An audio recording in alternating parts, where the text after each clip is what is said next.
anh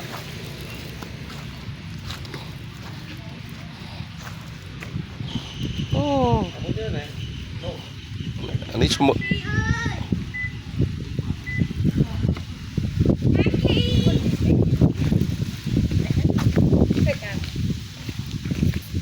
đấy còn tiếp bây giờ với cả nhà quá gì cái một phần cao vậy ông phong một phần cao vậy phong lái rồi ông phong thật ơi lấy được khơi trời ơi đặt mấy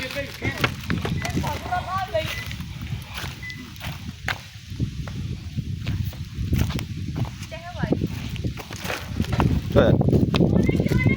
ồ